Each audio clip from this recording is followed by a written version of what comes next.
안녕하세요. DSBA 연구실 석사과정 김호영입니다. 오늘 소개시켜드릴 논문은 Learning from Imbalanced Data with Deep Density Hybrid Sampling입니다. IEEE에서 2022년 억셉된 논문으로 불균형 데이터의 샘플링 방법론에 대해 다루고 있습니다. 목차는 다음과 같습니다. 먼저 논문 선정 배경과 간략한 배경 지식을 소개시켜드린 후에 본 내용에 대해 설명드리겠습니다. 인트로입니다. 먼저 논문 선정 배경은 다음과 같습니다. 현재 진행 중인 개인 연구에서 이 극단적인 클래스 불균형을 보이는 반도체 칩 페일빗 데이터셋을 사용 중에 있습니다. 실험을 통해서 이 샘플링 방법론과 코스트 어저스티드 평가 지표를 사용을 했었는데 혹시 저와 같은 불균형 데이터셋을 사용하시게 될 분들을 위해 관련된 내용을 전체적으로 정리하고 그리고 최근에는 어떤 방향으로 연구가 진행되고 있는지 소개시켜 드리고자 합니다. 현재 DSBA 연구실 유튜브에는 김유진 석사과정이 리뷰한 PYMR 한 건 외에는 다루어지지 않은 주제이기도 합니다. 논문의 모티베이션은 다음과 같습니다. 먼저 이제 불균형 데이터를 해결하기 위한 많은 방법론들은 이 클래스 간의 관계를 고려하지 않습니다. 그리고 이 머신러닝 알고리즘은 데이터 샘플의 클래스가 균형 잡힌 분포를 가지고 있다고 가정을 하고 있기 때문에 불균형 데이터셋의 경우에는 이 다수 클래스에 바이어싱하는 경향을 보이고 그리고 오버피팅하는 문제가 발생합니다. 또한 이 대부분의 샘플링 방법론들은 유클리디언 디스턴스를 이용하는 이 스모트에서 파생되는데 이는 고차원에서 이 명확한 디스턴스 매트릭이 될 수 없다는 단점을 가집니다. 본 논문에서는 이런 부분을 해결하고자 했는데 저자가 주장하는 컨트리뷰션은 다음과 같습니다. 뒤에서 이제 자세히 설명을 드리겠지만 이 데이터 프로젝션 과정에서 클래스의 프록시미티를 유지해서 저차원의 세퍼러블 스페이스를 학습하도록 기반을 제공합니다. 그리고 광범위한 실험을 통해서 이 데이터셋의 차원에 무관하게 좋은 결과를 보였고 그리고 부스팅 기법을 사용해서 이 앙상블 학습 방법이 될 수 있음을 보였다고 합니다. 백그라운드입니다. 먼저 백그라운드 부분은 이제 아마 대부분이 잘 알고 계시는 내용을 정리를 했기 때문에 빠르게 언급만 하고 넘어가도록 하겠습니다. 이제 먼저 불균형 데이터란 이 학습 데이터의 클래스 변수가 균일하게 분포하지 않고 하나의 값에 치우친 편향적인 데이터를 의미를 합니다.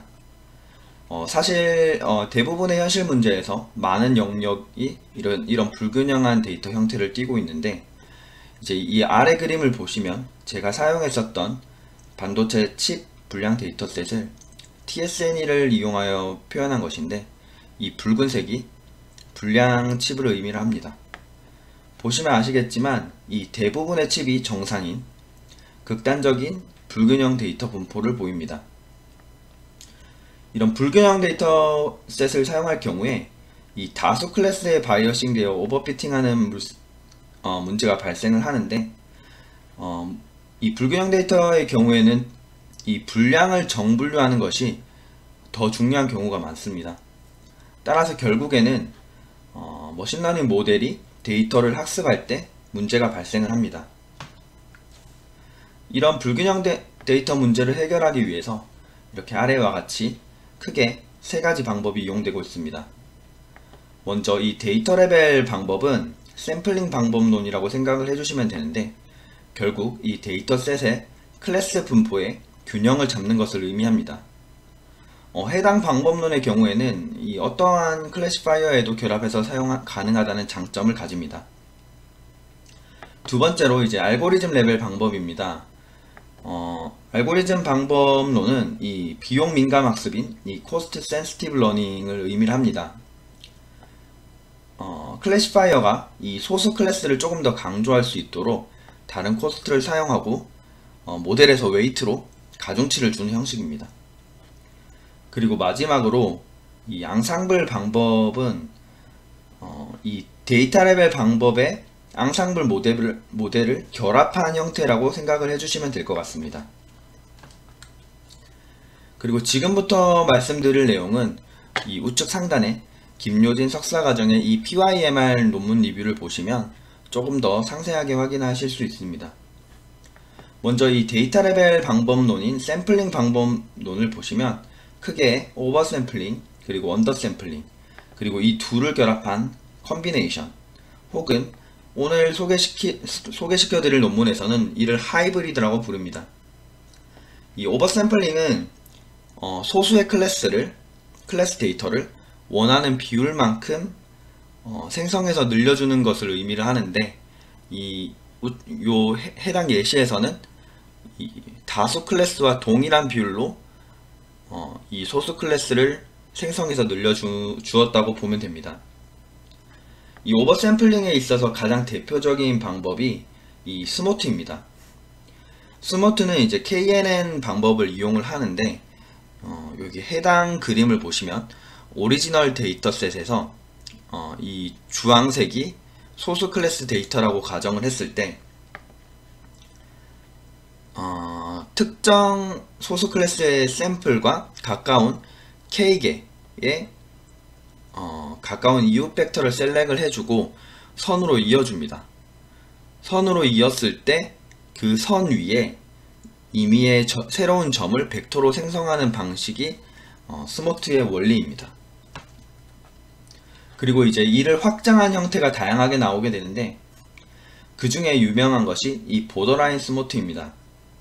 이름에서 아실 수 있듯이 이 경계면의 소수 클래스를 오버샘플링 해주는 것입니다. 기본적으로는 스모트와 동일한 과정을 거치는데 특정 집단으로 분류하는 과정이 추가가 됩니다. 이 좌측 수식을 통해서 세 가지 집단인 safe와 danger 그리고 noise로 구분을 해주게 되는데 이 지금 보시는 예시에서는 K가 1일 때 safe 그리고 2일 때 danger, K가 3일 때 noise로 구분을 해줍니다. 그 후에 이 safe와 noise에 속하는 샘플은 제외를 하고 이 소수 클래스의 경계면에 위치하는 이 danger 집단에 대해서 스모트 방식으로 데이터를 오버샘플링 해줍니다. 그리고 이제 마이너리티 클래스의 합성 데이터를 생성 중에 이 메이저리티를 고려하지 않는 이 스모트의 단점을 보완하기 위해 제안된 어댑티브 신터식 샘플링입니다. 스모트는 방금 말씀드렸던 단점 때문에 고차원의 데이터셋에서는 클래스가 겹치거나 노이즈가 많이 생성되게 됩니다. 이제 앞서 보셨던 이 보더라인 스모트와 유사하지만 샘플링 개수를 이 데이터의 위치에 따라 다르게 설정을 해주게 됩니다. 먼저 모든 마이너리티 클래스 데이터 각각에 대해 주변 데이터 K개를 탐색을 하고 그 중에서 그 다수 클래스의 관측치 비율을 이 RI 값으로 계산을 해줍니다. 그 후에 각각의 마이너리티 클래스 데이터에 대해서 계산했던 이 RI 값을 스케일링을 해주고 거기에 이 G 값이라는 것을 곱해주게 되는데요. G 값을 곱해서 산출된 정수값만큼 스모트로 오버샘플링을 진행하게 됩니다. 정리를 하자면 이런 소수 클래스 주변에 다수 클래스 개수에 따라서 유동적으로 오버샘플링 할 개수를 다르게 하는 방법이라고 생각을 해주시면 됩니다.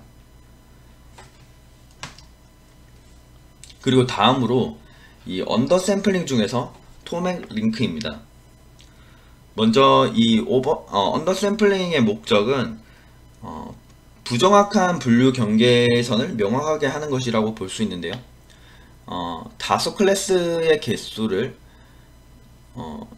이 소수 클래스의 개수와 비율을 유사하게 제거해서 맞춰주는 것이라고 생각을 하면 됩니다.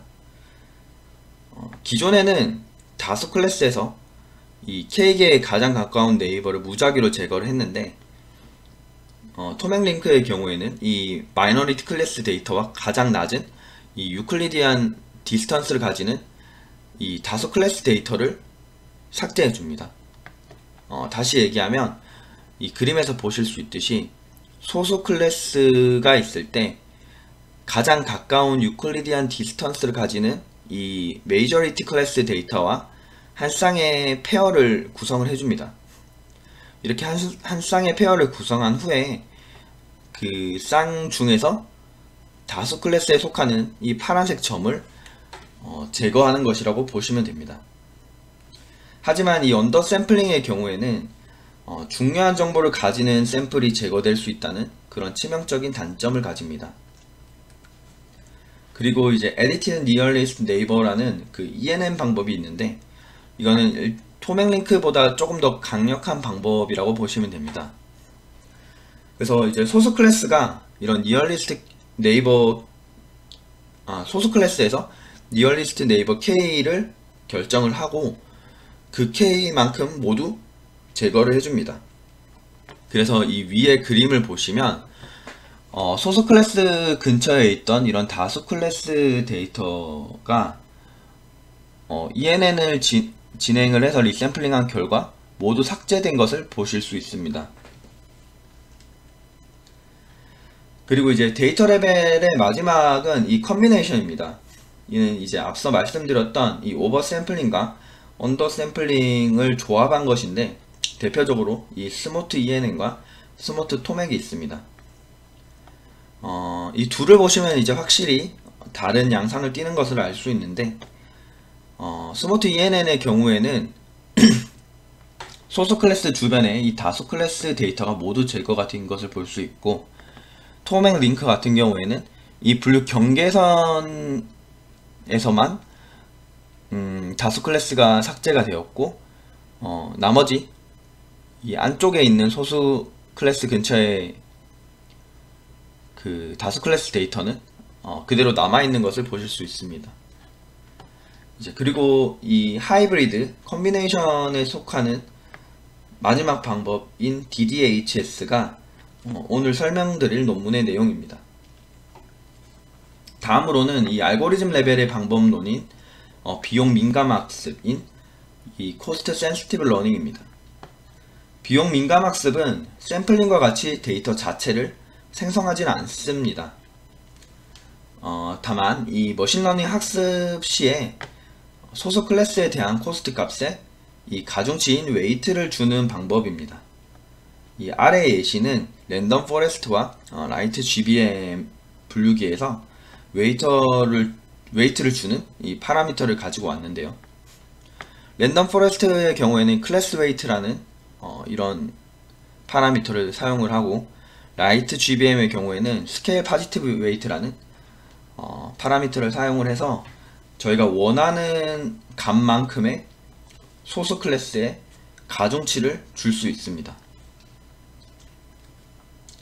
마지막으로 이 앙상블 방법은 데이터 레벨 방법에서 어떤 클래시파이어를 합쳤냐에 따라서 종류가 달라질 수 있는데, 대표적으로는 이렇게 스모트 배깅, 스모트 부스트, 그리고 러스 부스트, 이렇게 세 가지가 있는데, 샘플링 방법론도 여러 가지가 있고, 이런 앙상블 분류기도 종류가 많기 때문에 조합 가능한 개수는 매우 많다고 볼 수 있습니다. 다음으로는 이 불균형 데이터의 평가 매트릭에 대해 소개해 드릴까 하는데요. 해당 내용은 이 우측 상단의 논문 내용을 참고하였습니다. 크게 봐서 이렇게 두 가지 범주로 나눌 수 있는데, 이 Combined Evaluation Measure와 그리고 Graphical Performance Evaluation, 이렇게 두 가지가 있습니다. 이 해당 내용을 알기 위해서는 먼저 이 모두가 잘 알고 계시는 이 컨퓨전 매트릭스를 짚고 넘어가야 합니다. 이 컨퓨전 매트릭스는 관례적으로 마이너리티 클래스를 파지티브로, 그리고 메이저리티 클래스를 네거티브로 표현을 해줍니다. 그래서 실제 클래스 값과 그리고 이 모델이 예측한 값에 따라서 TP, TN, FP, FN 이렇게 네 가지로 나눌 수 있습니다. 그리고 이 나뉜 이 네 가지를 어떻게 조합하느냐에 따라서 accuracy나 뭐 error rate, 그리고 precision, sensitivity, specificity로 나누어서 정의를 하게 됩니다. 사실 불균형 데이터에서는 이 소수범주의 정분류와 오분류가 중요한 관심사이기 때문에 저희가 민감도라고 부르는 이 sensitivity와 그리고 특이도라고 부르는 이 specificity의 조합으로 이런 왼쪽에 나타난 평가 지표를 정의를 해주게 됩니다. 그래서 먼저 Geometric Mean을 의미하는 Gmin스에 대해서 살펴보면 이 Positive Example에 대한 Accuracy를 나타내는 Sensitivity와 그리고 Negative Example에 대한 Accuracy를 나타내는 이 특이도 Specificity의 기하평균을 의미를 합니다. 이는 이제 이 네거티브 샘플에 대한 오버피팅을 방지하고 이 파지티브 샘플에 대한 파지티브 샘플이 제외되는 것을 방지해주는 방법이라고 볼 수 있습니다. 기하평균을 사용하고 있기 때문에 이 민감도와 특이도 중에 하나가 좋더라도 다른 하나가 낮으면 이 지표값이 감소하는 형태를 보입니다. 다음으로는 이 likelihood ratio가 있는데 이 크게 이제 파지티브와 네거티브, 파지티브는 L로 노트를 하고요. 그리고 네거티브는 람다로 표시를 합니다. 이렇게 두 가지로 나뉘는데 각각은 다음과 같은 비율을 의미를 합니다. 그래서 파지티브인 L이 높을수록 네거티브인 람다가 낮을수록 더 좋은 성능을 의미하고 주로 의학 진단 예측과 제약 데이터셋에 활용을 합니다. 그리고 아래 테이블에서 보시면 L 값에 따라서 그 모델이 좋은지 성능이 나쁜지 표현해 줄 수 있습니다. 그리고 이 Discriminant Power인 DP는 이 알고리즘이 긍정과 부정의 예를 얼마나 잘 구별하는지를 평가하는 메트릭입니다. 이 테이블 4에서 보시는 것처럼 DP 값이 1보다 작을 때는 성능이 나쁘고 3보다 클 때는 모델의 성능이 좋은 것으로 저희가 사용을 하고 있고 그 피처 셀렉션에서 주로 활용을 한다고 합니다. 다음으로는 이제 모두가 자주 사용하는 이 F 매저와 F 베타 매저가 있습니다. 흔히 말하는 F1 스코어가 이 F 매저인데 민감도인 리콜과 그리고 정밀도인 프리시즌의 조합 평균으로 나타납니다. 따라서 이 값이 높을수록 파지티브 클래스에 대한 모델의 성능이 좋음을 의미를 합니다. 그리고 이를 조금 더 일반화해서 불균형 데이터셋에서 사용할 수 있도록 만든 게 이 F 베타 매저입니다.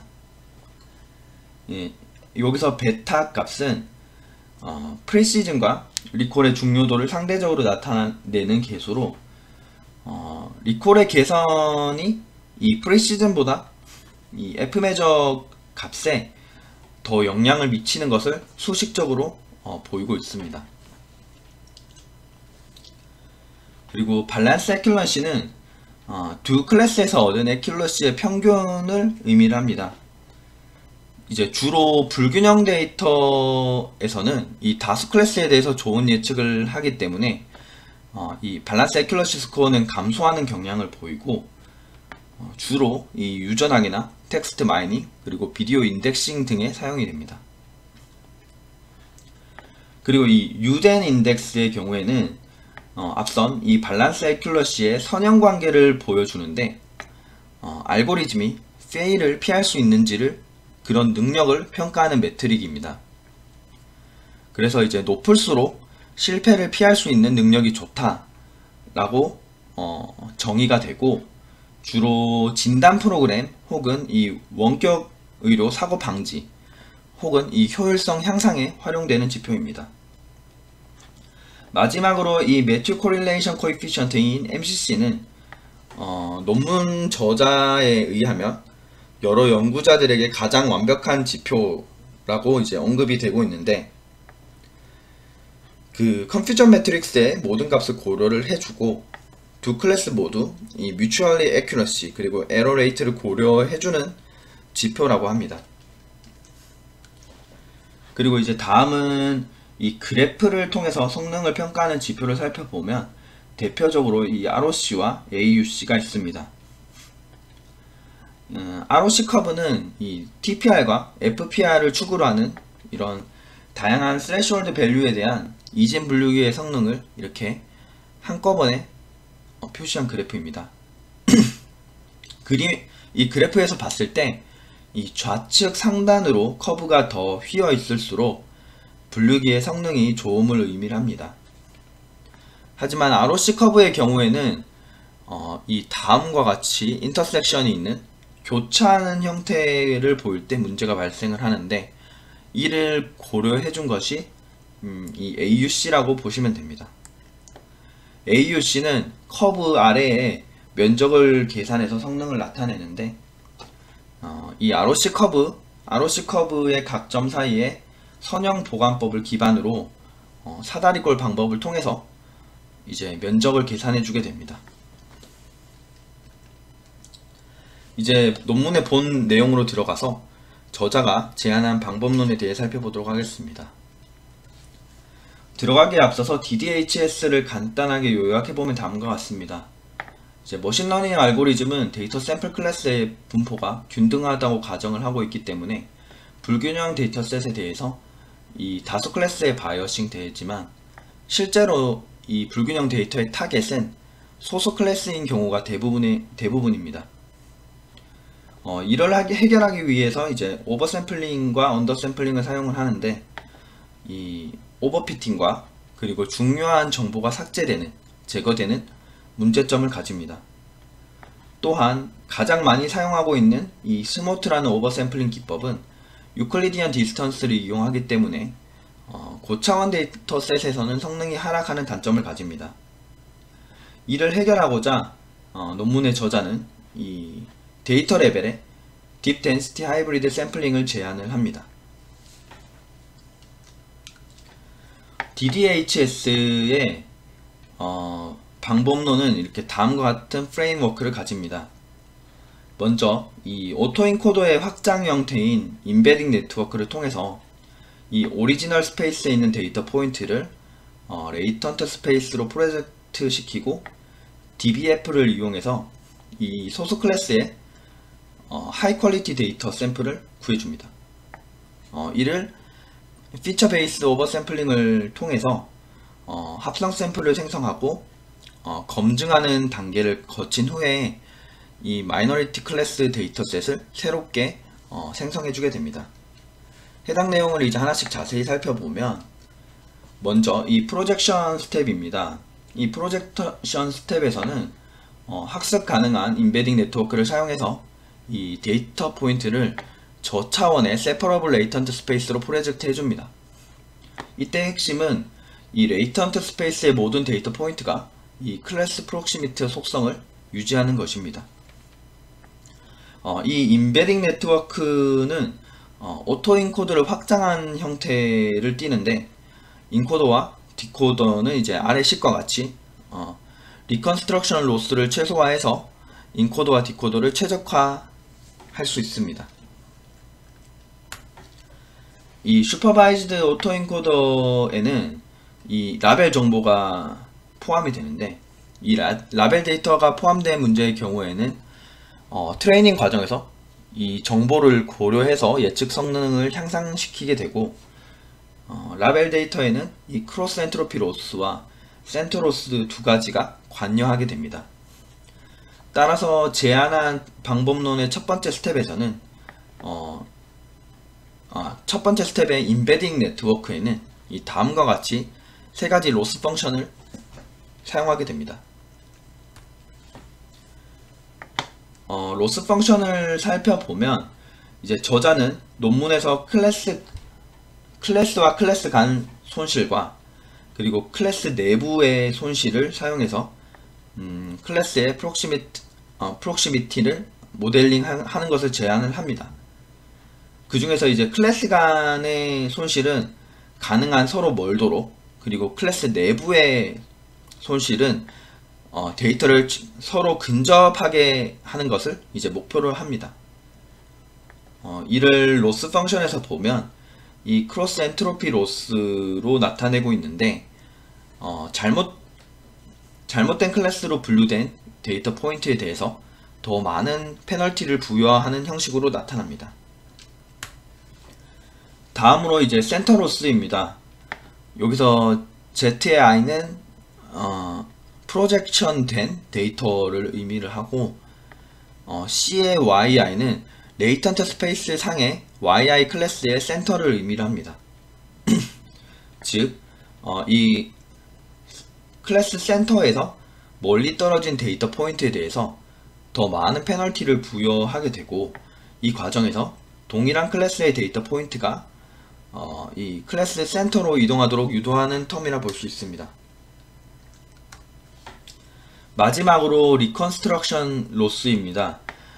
리컨스트럭션 로스는 MSE를 사용하고 이 레이턴트 스페이스에서 이 데이터 포인트를 재구성할 수 있는 공간을 학습하는 데 도움을 줍니다. 그리고 이 데이터의 로스를 줄여주는 역할을 하게 됩니다.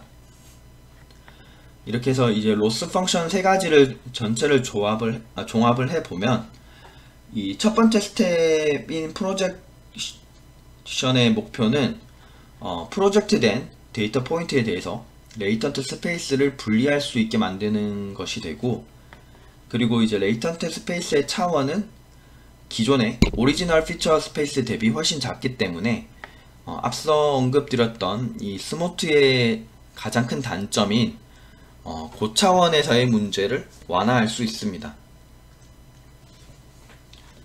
두 번째 단계는 Density Based Filtering, 즉 DBF입니다. 저자는 본 연구에서 이 하이 퀄리티 데이터 포인트의 선택 기준으로 density를 언급을 하는데, 사용하는 것을 제한을 하는데, 밀도가 낮으면 노이즈로, 그리고 밀도가 높으면 클러스터를 나타낼 확률이 높음을 의미를 합니다. 따라서 이 첫 번째 스텝을 걸쳐서 이 모든 데이터 포인트가 레이턴트 스페이스의 프로젝트가 되면 이제 밀도가 높은 영역의 데이터 포인트를 하이 퀄리티 데이터로 정의를 해주게 됩니다. 이때 여기 밀도를 계산하기 위해서는 커널 덴시티 에스티메이션인 이 KD를 활용하게 되고, 이 커널 함수로는 가우시안을 사용하고 있습니다. 저자는 이 가우시안 커널 함수를 사용한 이유에 대해서 이렇게 두 가지를 언급을 하는데, 이 가우시안 함수는 센터 로스 프로퍼티를 만족할 수 있고, 그리고 계산상에 가장 큰 이득이 있다 라고 합니다. 이렇게 마이너리티 클래스에 대한 밀도 분포 추정 후에 새로운 데이터 샘플을 생성하게 됩니다. 데이터 샘플은 이제 다음과 같이 생성을 해주는데, 먼저 왼쪽 그림과 같이 밀도에 대한 4분의 1을 이용해서 데이터에 대한 평가를 합니다. 이렇게 메디안이 Q2라고 보시면 되고, 여기 25% 지점이 Q1, 상위 25% 지점이 Q3입니다. 먼저 이제 메이저리티와 마이너리티 클래스에 대한 밀도를 각각 계산을 해주고, 이 4분의 1을 이용해서 데이터의 퀄리티를 평가합니다.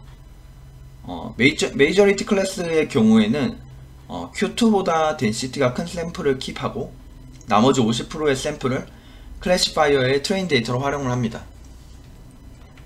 그리고 마이너리티 클래스의 경우에는 Q3 값을 이용을 해서 더 높은 기준을 설정해주고, 25%의 샘플을 이후 시퀀스인 생성 과정의 샘플로 활용을 해주게 됩니다.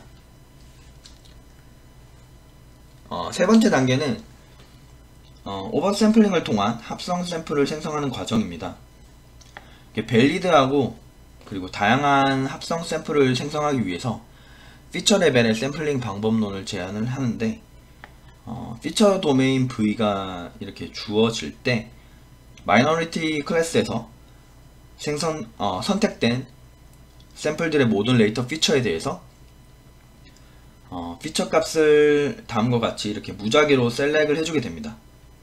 그리고 나서 이 샘플셋의 피처가 모두 생성될 때까지 동일 과정을 반복을 해주게 되고, 무작위로 무작위로 이제 피처를 셀렉을 해주기 때문에 앞서 말씀드렸던 이 다이버시티를 최대화할 수 있다고 저자는 말하고 있습니다.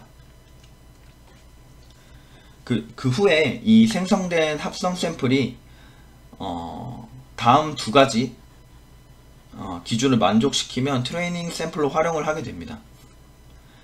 이제 먼저 다음과 같이 노테이션을 하는데요. C의 M승은 그 메이저리티의 센터, 그리고 C의 N은 마이너리티 클래스의 센터, 그리고 R의 N은 마이너리티 클래스의 레디우스, 그리고 ZS는 합성 샘플을 의미를 합니다. 이에 대해서 이제 두 가지 기준을 사용하는데, 먼저 생성된 샘플이 마이너리티 클래스에 가까운지를 확인을 하고요.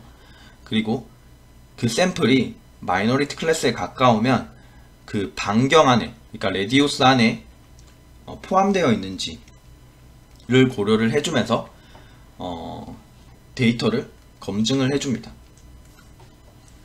지금까지의 내용을 논문에서 저자가 제안한 알고리즘을 통해서 한 번 더 살펴보면, 첫 번째 줄에서 네 번째 줄을 통해서 이 프로젝션 과정을 거치게 되고요. 해당 과정에서는 세 가지 로스 펑션을 또 활용하게 됩니다. 그리고 5번, 6번 과정을 통해서 DBF를 이용해서 하이 퀄리티 마이너리티 샘플을 선택을 해줍니다. 이때는 가우시안 커널을 사용하게 되고, 그리고 이 4분의 1을 이용해 가지고 로우 퀄리티를 보이는 메이저리티 샘플을 제거해 주게 됩니다. 따라서 메이저리티 샘플은 제거하고 마이너리티 샘플은 생성을 해주기 때문에 하이브리드 방식이 됩니다. 그리고 마지막으로 이 7번째에서 15번째는 생성된 이제 데이터를 검증하고 아웃풋으로 새롭게 생성한 마이너리티 데이터셋을 형성하는 과정을 나타내고 있습니다. 실험 결과와 디스커션입니다. 먼저 데이터셋과 실험 세팅은 다음과 같습니다. 먼저 이제 임밸런스 비율과 사이즈, 피처를 고려해서 13개의 데이터셋을 사용을 하고 있고, 스모트 기반의 샘플링 방법론 11개를 이용해서 비교합니다. 그리고 데이터 레벨 알고리즘이기 때문에 클래시파이어로 성능 평가를 하고 있는데, 이 클래시파이어로는 리니어 SVM과 로지스틱 리그레션을 사용합니다. 이 두 가지 그 분류기를 사용한 이유에 대해서 저자는 추가적인 피처 컨비네이션이나 커널 트릭이 없고, 그리고 실제로 많이 사용하고 있는 클래시파이어이기 때문에 해당 두 개의 분류기를 사용했다고 언급합니다. 그리고 이밸류에이션 매트릭의 경우에는 AUC와 AUPRC를 활용을 하고 있고, 이제 모델의 전반적인 성능을 하기 위해서 AUC, 그리고 불균형 데이터셋에 유용하게 사용되는 평가 지표인 이 프리시즌과 리콜의 페어를 고려하는 AUPRC를 사용했습니다. 실험 결과는 이제 100번 반복 실험에 대한 평균과 표준 편차로 표시가 되어 있는데, 이 리니어 SVM 사용한 결과를 보면 모두가 소타 성능은 아니지만 대체적으로 잘 동작을 하고 있는 것을 알 수 있고, 참고로 이 베이스라인은 샘플링이나 전처리 과정을 거치지 않은 결과입니다. 그리고 이제 다음과 같이 이 로지스틱 리그레션에서는 모든 데이터셋에 대해서 이 소타 성능을 보이고 있습니다. 특히 주목할 점이 이 아이솔렛 데이터셋인데, 고차원 데이터신 아이솔렛에서 좋은 성능을 보이고 있기 때문에 스모트의 단점인 고차원 문제를 보완했다고 볼 수 있고, 이는 고차원의 데이터 포인트를 이 separable latent space로 프로젝트를 하면서 데이터 분포가 균형을 이루었기 때문이라고 언급을 하고 있습니다. 다음은 4개 데이터셋에 대해서 PCA 변환 후의 데이터 분포를 나타낸 그림입니다. 네, 저차원 데이터셋 1개와 고차원 데이터셋 3개를 사용을 했는데, 지금 A, C, E, G가 이니셜 초기 형태의 데이터 분포이고, B, D, F, H가 파이널 형태입니다. 초기에는 2개의 데이터 클래스가 이제 모두 겹쳐져 있다가 트레이닝 후에는 다음과 같이 이제 2개의 클래스가 분리되고 각 클래스에 대해서 밀도가 높아지는 것을 볼 수 있습니다. 다시 말하면 이 제한한 임베딩 네트워크가 사용했던 이 3가지 로스 펑션이 잘 작동함을 보였다 라고 볼 수 있습니다. 그래서 이제 저자는 이 디스커션에서 본인이 제안했던 방법론의 세부 사항을 광범위하게 실험을 하는데, 하나씩 살펴보도록 하겠습니다.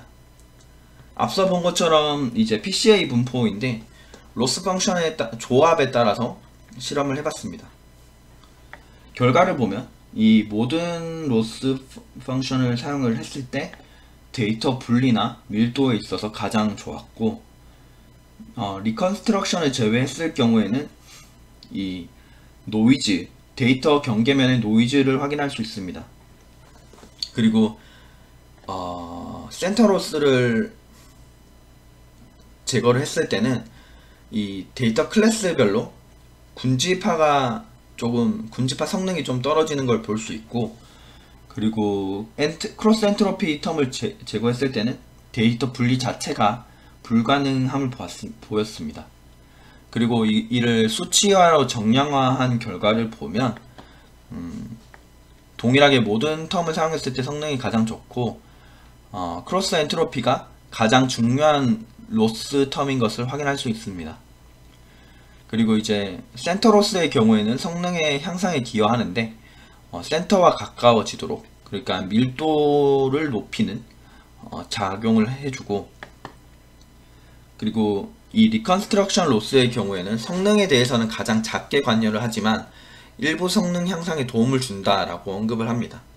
이는 직관적으로 봤을 때 이 리컨스트럭션 로스가 라벨 인포메이션을 고려하지 않기 때문이라 볼 수 있고, 저자의 추측으로는 이제 오리지널 인풋을 이제 재구성을 해주게 되는데, 재구성을 하면서 이 리프레젠테이션을 학습하도록 강제하게 되고, 그게 일종의 제약을 주기 때문에 데이터 노이즈를 줄이지 않나 라고 이제 언급을 하고 있습니다. 그리고 사용했던 이 density based filtering, DBF가 얼마나 중요한지에 대해서 언급을 하는데, DDHS 방법론에서 DBF를 사용하지 않았을 때와 사용했을 때를 비교해 보면 성능 향상이 꽤 크다는 것을 확인할 수 있습니다. 그리고 이제 DDHS는 데이터 포인트를 저차원 공간으로 트랜스폼하는 과정을 가지는데, 그 과정이 이제 차원 축소를 하는 과정과 동일하다고 볼 수 있습니다. 따라서 이제 PCA와 비교를 하면서 이 리니어 로지스틱 리그레션을 클래시파이어로 사용을 해서 평가를 했는데, 예상했던 것처럼 DDHS가 PCA 대비 성능이 월등히 좋고, 그 이유는 이 PCA는 라벨 정보를 사용하지 않기 때문에 이 후속 분류 태스크에 대한 베네핏이 전혀 없기 때문이라고 얘기하고 있습니다. 그리고 이제 DDHS는 라벨 정보와 리컨스트럭션을 사용을 해서 이런 차별적인 공간을 학습하는 3가지 로스 펑션으로 구성되어 있고, 딥 뉴럴 네트워크를 사용하기 때문에 성능이 좋다라고 저자가 언급을 하고 있습니다. 그리고 DBF의 커널 함수로 사용했던 이 가우시안 함수 외에 다른 이런 리니어, 익스포넨셜 등의 함수를 함께 평가를 진행을 했는데, 데이터셋이나 그런 차원에는 무관하게 성능은 거의 유사함을 볼 수 있습니다. 하지만 이 컴퓨테이셔널 타임에서 거의 압도적인 수준의 효율성을 보여주고 있고, 각 데이터셋마다 트레이닝 타임과 프리딕션 타임을 봤을 때 가장 고차원 데이터셋이었던 아이솔렛도 288초 정도밖에 안 걸리는 걸 볼 수 있습니다. 그리고 우측은 DDHS의 어댑티브 부스트를 합친 이 DDHS 부스팅과 다른 앙상블 모델, 그리고 이 코스트 센시티브 러닝을 적용한 디시전 트리 사이의 성능 비교입니다. 해당 표에서 주목할 점은 가장 최근에 발표된 이 셀프 패스드 앙상블 모델인데, 이 SP 모델은 중첩되고 왜곡된 그런 고차원 데이터셋에 초점을 맞춘 방법론이라고 합니다. 그럼에도 불구하고 이 DDHS 부스팅이 이 아이솔렛 고차원 데이터셋에 대해서 더 좋은 성능을 보여주고 있다는 점이 의미가 있고, 그리고 이제 이 DDHS는 앙상블 알고리즘으로 확장이 쉽고, 그리고 고차원 데이터셋에서 좋은 결과를 보여준다는 것이 이 표로부터 얻을 수 있는 결론입니다. 마지막으로 결론입니다. 먼저 요약을 하면 DDHS는 데이터 불균형을 해소하기 위한 데이터 레벨의 방법론이며, 오토인코더의 확장 형태로 구성된 인베딩 네트워크 학습을 통해서 이 클래스 프로시미티를 유지를 해줍니다. 그리고 다음과 같은 세 가지 로스 펑션을 통해서 성능 향상을 시켰고, 그리고 DBF 과정 후에 피처 레벨 방법을 통해서 이런 합성 샘플을 생성을 해줍니다. 따라서 이 소수 클래스에 대해서는 오버 샘플링을 진행하고, 다수 클래스에 대해서는 언더 샘플링을 진행을 하기 때문에 이런 하이브리드 샘플링이라는 이름이 붙었고요. 그리고 이제 앙상블이나 코스트 센시티브 러닝과 결합하는 확장성을 보여줬습니다. 마지막으로 해당 논문을 읽으면서 느낀 점은, 이제 기존의 스모트에서 파생되는 샘플링 방법론 대비 굉장히 좋은 어프로치라고 생각을 했고, 이 데이터 레벨의 방법론을 PCA 디스트리뷰션을 통해서 잘 표현을 해준 것 같습니다. 그리고 이제 불균형 데이터뿐만 아니라 고차원의 데이터셋에 대해서도 효과가 있음을 잘 보여줬고, 특히 제가 놀란 거는 굉장히 광범위하게 실험을 진행을 했고, 디스커션을 통해서 제안한 방법론에서 이제 부분을 모두 검증했다는 게 대단한 점이라고 생각을 했습니다. 아쉽게도 이제 코드 공개가 안 되어 있다는 점이 조금 아쉬웠는데, 제가 진행하고 있는 개인 연구에 적용을 한번 해보고 싶었는데 코드 공개가 안 되어 있다는 점은 조금 아쉬웠습니다. 그럼 발표를 마치도록 하겠습니다. 질문